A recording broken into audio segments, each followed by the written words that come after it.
All right, camera rolling. Awesome. Yeah. Thank you. Thank you so much for doing this.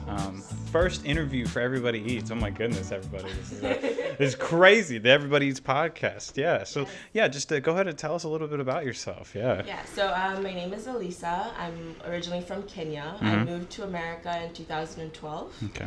And ever since, I've never left. I'm also an artist. I write, direct, produce, and act on occasion. As this play will show, yes. Very, very, very effectively, I would say. Yeah. That's amazing. So, like, what brought you to America? I guess all the way from Kenya too. So I actually moved for family reasons, and then I ended up joining a college in New York. And I was like, okay, this is what I want to do. It's not really talked about as much in Kenya, pursuing art. It's mostly like very business driven. Right. So that was something completely out of this world for me to do, especially to my family. So when they're like, you're going to do what? Come again? Right? I was like, yeah, fingers crossed. Yeah. But yeah, so I moved out for college, and I did it there, and then I fell in love, and it was always my biggest dream to move to LA. Right. So then that was my next step, New York, then LA, and yeah, I've never left. I think LA is definitely my permanent home for sure. Yeah, I mean, I've only just recently moved out here. I'm from San Diego, and it's a like I lived in San Francisco for 2 years over in college, and then coming up here, it's a whole nother kind of ball game. It's such a beautiful city, and it's gigantic. It's gigantic, and it's so diverse. There's just so many different parts of just LA. Yeah. Just in general. It really that's one of the beautiful things about it, is that there is that super hyper diversity with it, and that's something that's super exciting. Yeah. So you came from New York, you moved down to LA. Are you trying, obviously LA is more of the film capital, whereas New York is obviously the theater hub of the world. Are you trying to do both, one or the other? Yes, I'm actually trying to do both for sure. The more I can spread myself out, I think the biggest misconception is putting yourself in one box. Already the odds are always going to be against us, so when you diverse yourself and make yourself available in different parts and forms of this industry, and this entertainment industry especially, it's great. That's more ways for you to get in. Absolutely. So theater, film, whatever I have to do, because I teach myself to do these things. Right. Yeah, and are you wanting to be more of the directing side of things? Yes, for sure, more of the directing side. Obviously owning my own production company, putting out my own work, and eventually also helping other people who would come under me, and I can help put out their work as well. Right. Well, I mean, just to say, you're doing it. You brought a show out. You brought it to, for people to see, and that right there, the fact that you even got a group of people to come in, collaborate, make something together, that's an impressive feat all on its own. But the fact of the matter is, this play is a really intimate look into a specific part of American life, right? And I think that's something that you really do hit on quite well with this play. So, I guess my next question would be what was the process of writing this? Because you wrote, directed, and acted, and choreographed it. Yes. She does a lot in this. Yes. Thank you. So the process was surprisingly not crazy hard for me, because I actually enjoy doing this. So a lot of it came from a lot of the friends I watched, or a lot of shows I watched on TV. Moving from Africa to America was such a big, drastic change, because I never had to look at why my skin color was so different in the views of other people's eyes. I didn't learn that till I moved here. So I had to pretty much learn my value and my worth, and with that came listening to other people's stories. Right. And that's how my play came along, is from watching my friends and watching RuPaul's Drag Race, which was the first time I ever saw a drag queen ever. I didn't even know drag queens existed. Right. So hearing their stories and how much they had to go through, but they still celebrated life, that's what I wanted to encompass in my story. Is yes, we go through things and we fall down, but it's not about how hard you fall, but how quick and how you pick yourself back up. Right. That's what counts. Wow. Yeah. No. That's a beautiful sentiment right there. Yeah. And I feel like you definitely see that within your play right there. What would you say of those characters? Because you have the characters are so diverse within it. You know, like they all have their individual things that like makes them unique. And I think that's one of the things that can be challenging, especially for new writers. Like, what would you say was your process for kind of making those fleshing those characters out so that, you know, they all have their own little nooks and crannies that make them unique? What would you say was like your process for that? So when it came to that in specific, I had to make sure that I was trying to hit a bullseye but not so in your face. The other thing was pretty much fleshing out who I was into each and every character. So something I told the cast a lot is all of these characters are a little bit part of me, Right. even if it's the parts I don't want people to see. You know? Yeah. And from there, I was able to flesh out a character and then bring life to them. And I will admit, I did watch a lot of RuPaul's Drag Race, so I did steal from a couple of queens, a little bit of their pizzazz and their attitude. But I think that just made the characters more lively and more watchable and likable. Right, right. And I think that is genuinely one of the best things about it, right? That whole process of bringing something to life that maybe some people wouldn't get a chance to see. So like, what I guess from this play, what exactly are you trying to like shine a light on? What are you trying to bring awareness to with this play, right? What is the message you're trying to bring in? My overall message of this play is honestly that whatever walk of life you've been through, it is still possible for everyone to still come together. You know, we're all wanting change. Whatever community you're a part of, we want change. We just want equality, right? And that can only come if we listen to one another. And that's Right. all it takes in Yeah. change, you know? Hey, this is what I want to change. What do you want to change? Okay, how can we get upon that? Yeah. And that's just the overall message of my play is you have all these different drag queens from different walks of life and all these different characters from different walks of life that can come into this gray area and find peace and overcome trouble and, you know, Right. yeah. And just have a place that they can call them home. Exactly. Yeah. Yeah. I think that's one thing that is great about your play is it does show, like, you know, a lot of these characters, they like Chris's character, a member of Everybody Eats. He, his character is like thrown out in the street into the slums, and he finds his way towards a community that's accepting of him. Yeah. And that's genuinely, like, I think Chris, the character Chris in the play, he kind of hits it on the head when it's like, you know, it shouldn't matter what you're like, who you're attracted to, what your sexuality, what your ethnicity is. At the end of the day, these things should not matter because it's not it's not business. It's not professional, right? And that's a personal relationship. That's a personal dynamic, a personal choice that a person makes, right? Beyond any of that, you know? So I think you really do hit that clearly on the head with this play. So, I mean, again, kudos to you on that one. So now you're going to have 2 weeks off. You have 2 weeks off. And I'm sure it's like, since you're, you know, acting in it, directing, choreographing, and have written it, right? I'm sure you're excited for a well-deserved break. Yeah. There's nothing like, you know, putting up your 2 shows and seeing them both go really, really well and just relaxing. I think the biggest thing I've learned from this process, honestly, and from my cast, is to let go.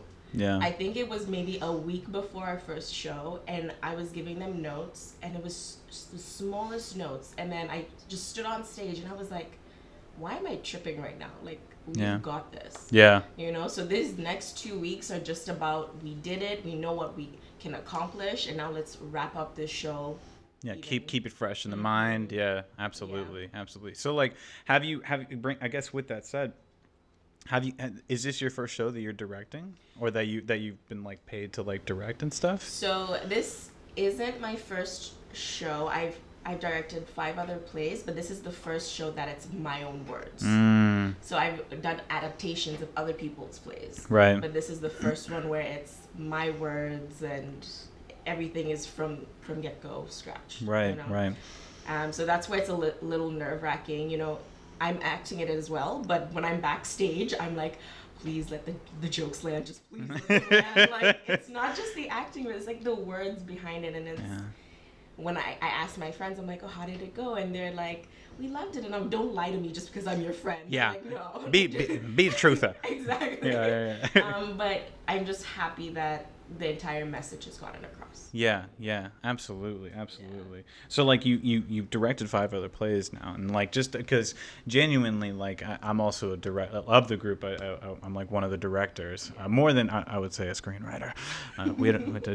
Don't tell people that, you know. But I would say I'm more of the director, and like theater is like has always been like within my blood. There's just something so tangible about being on a stage and like just when you feel the audience like with you in a moment, and you can feel that they're understanding not even like the words that you're saying, but the subtext of the words, right? The meaning and the root of the words that you're saying, right?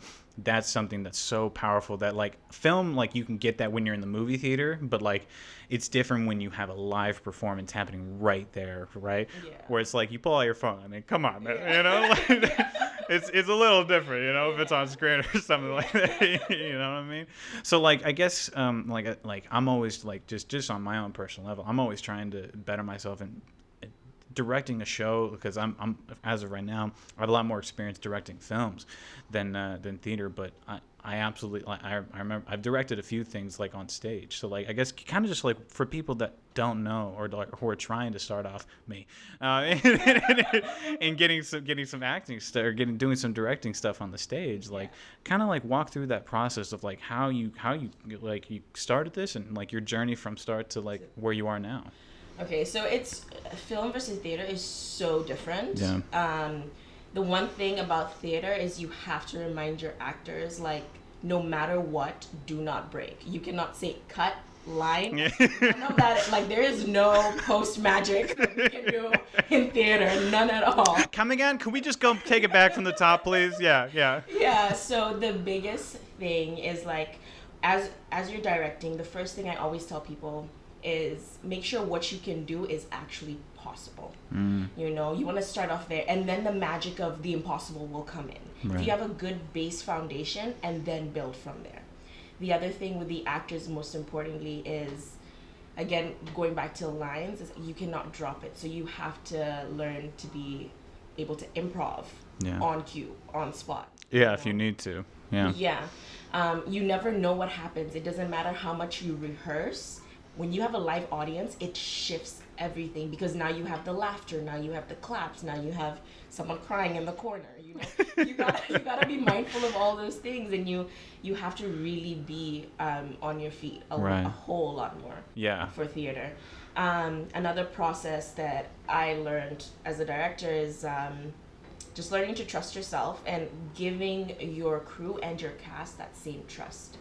You know, it's important that everyone is on the same team. I thank my crew and my cast so much, because I would not be able to do this without their help. Right. You know, and that's the biggest thing, is relying on the people around you. Yeah. I mean, that's one of the beautiful things about film and theater, is that they're collaborative mediums, you know. Like writing is a beautiful thing, because it's like you could literally be in a room by yourself for weeks, months on end and not talk to anybody, and you could write a book all by yourself, right? With all the spectacle in the world, but like actually bringing something from the written realm into like the physical area with a bunch of people. That right there takes an army just to be able to get it done, you know. So like, again, like I know I've already said this, but like the fact that you're already over the finish line and you got you showed up to get the play done, that's more than what 99% of people are ever going to be able to do, right? So like the fact that you've had this incredible journey where you started in Kenya, and like how old were you when you moved? I was in my teens, so 15, 16. Wow, okay. I've been here for last 10 years now. Right. So I mean, going from Kenya and then like having this incredible transition to like following your dream, something that no one in your family's ever done, that's impressive. So you've definitely had some obstacles in your way, you know. Yes. I always have my aunties and uncles calling me like, "You sure you don't want this job? Are you sure?" Because that would be so much easier. I got this sweet office job for you. Yeah, come through. Yeah. It's Jim Howard and Dwight Schrute all over the place in this situation. Absolutely. I love The Office. Yeah, oh my god, classic. I mean, it's great, great white noise for the entire time. So like, okay, so you're talking story, and it's obviously it's Pride Month, right? Was that somewhat intentional for you to write something that was within that community? So what's crazy is it just all happened naturally. Really, I love that. So when I applied for the Fringe Festival, I wasn't too sure about the dates, and then they said that they were doing it in June, and everyone's like, "That's Pride Month. It's perfect, Elisa." And I'm like, "That is perfect." So it just feels like all of this happened so naturally and organically. Yeah. So I'm super happy about that. Yeah, yeah. I mean, like things happen like that when it's like I didn't plan for that. Yeah. They're like I'll take credit for it. I got you know what I'm saying. Yeah, I thought 100%. 100%. Right. Yeah, because Chris was saying that you guys have been working on this probably for a year. Does that include the time it took you to write it? That the year took the film work, the filming of it, and then the play. So in total, I would say it took us a year and a half. Wow. Yeah, it took me about like 6 months to write and just to perfect and like chop off what was like the excess stuff and all Right. that stuff. But yeah, in total, it took us a good year for this entire production. Wow. Yeah. Wow. So again, film and theater, they're two very different things. Foomba and I were actually talking about this before when we were coming in. We were like, okay, this is not a film. We're not going to be analyzing it like a film, but there is a lot of similarities between like the characters and stuff like that. So like, what would you say would be the biggest difference between the film adaptation versus your theater adaptation of this show? The biggest difference, honestly, is I would have to say is the different locations I could play around with. It's all the more technical stuff, really. Right. The other thing I would have to say the difference is the energy as well, where things are a little bit more subtle on film. You don't want it to be so in your face. Right. That's more for theater. Yeah. So having to tone it down for film and then bring it all the way back up for theater. Right. Did you use the same actors as well? So I did use half of my actors, and then the other half was completely new people. I definitely like working with other people as well that want to pursue this. I had to reach down in my books of like friends I'd worked with before, Yeah. or people that they knew that wanted to, go ahead with this project. Right. And so, like, I guess one of my other questions would be, like, crowdfunding for this. I'm assuming this was, like, you crowdfunded. Did you crowdfund for this? No. No, So okay. I completely self-produced this. Wow. Myself. Yes, it took a lot of work, but... Yeah. So, like, if you don't mind me asking, like, what was kind of the process of, like, self-producing? Like, are you just, like, working that summer job, that extra hour of work, that extra shift? Yep. Wow. Yep. It was always like pulling in extra hours, a little sacrifice here for a greater purpose. I'm all for it. Amen to that. Yeah, absolutely. I mean, hey, if you get it done, and that it's all worth it in the end, Yeah. I think that's one of the beautiful things, doing these side hustles, doing the jobs that you need to do, in order to be able to pursue your dream, in order to pursue your passion, and be able to give yourself food for it.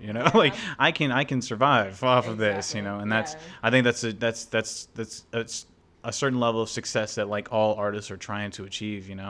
But again, like the fact that you're going after it, that's 99%. Like you're already so ahead of the curve with that, and so like you should really be patting yourself on the back, So like when's the film going to be coming out? The film is actually coming out right after the play. So Okay. In July, the film is coming out back to back. It's going to be in festivals as well, a lot of LA-based festivals. I'm trying to reach outside to Canada festivals as well. New York festivals, so yeah, keep an eye out. There hopefully. you go. Yeah. Well, like you said, that the play that you're part of is also part of its own festival as well, right? So you're taking 2 weeks off, and then after that, you have about there's going to be a voting period, correct? Yes. Can you like describe that a little bit in further detail? So pretty much anyone who comes watches any play can vote. At the end of the festival, which ends July 26th.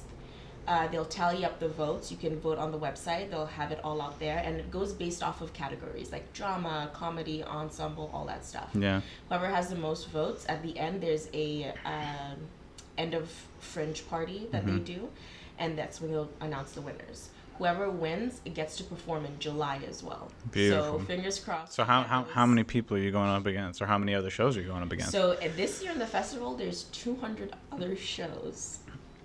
And yeah, I'm gonna keep my fingers crossed for it. Right. That's a lot of shows. That's a lot. It is. It's a lot of shows, and the Fringe Festival doesn't only just happen here in Hollywood. Yeah. They're in New York and London and all over the world. Right. So hopefully. Are they all performed at the Actors Company? No. So what's good about the Fringe Festival is you don't have to perform in just one location. You can open up to different theaters. And they partner up with these theaters and make it affordable and easy for people to be able to perform and put up their shows there. So like that final show, would that be in like a particular location, or So is it set up or in a particular location? The final show is going to be set up in the same place. However, if we were to win and be able to perform in the Encore Awards, we get to change location. Oh. Yeah, and I think I would love to do it in the LGBTC Center, Q Center. Right. They have this great outdoor space, so I'll bring it from indoors to outdoor. Oh, lovely. So, yeah. Especially during the summer months. I know. That's gonna be amazing. Just get some nice fresh air in there and everything. Beautiful, beautiful. Well, okay. So like, all in all, like, you made it. You did it. You're successful. You got one more show.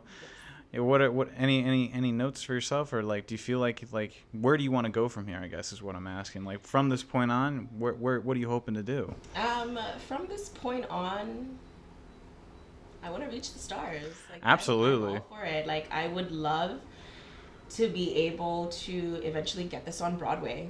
You know, sneak peek for all of those. I already told my cast that I'm going to take them to New York next year to perform at the New York Fringe Festival, and hopefully we can get it on Broadway and get a bunch of sponsors coming in. That'd be amazing. People that believe in the story and see the value of the story and the value of my cast and my crew and all the hard work that was put in it, and yeah, take it to where it needs to go to. Yeah, take it one step at a time. Right. Oh my goodness. Yeah.